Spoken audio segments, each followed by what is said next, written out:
Hello mga kaigsuonan, maayong adlaw sa inyong tanan.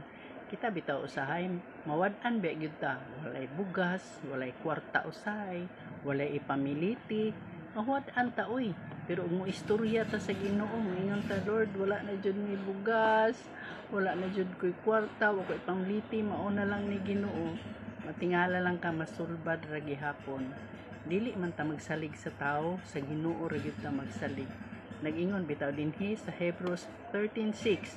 Busa may kaisog kita sa pag-ingon, ang Ginoo maoy akong magtatabang, dili ako mahadlok. Kay unsa bay mahimo sa tawo kanako? Wala gyud. Moingon ta usahay sa tawo, pahulam ako mao ni mao na, ako ipamliti lang.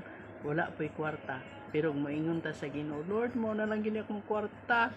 Mao ni akong ipamiliti, paingon dito di nako kabalik.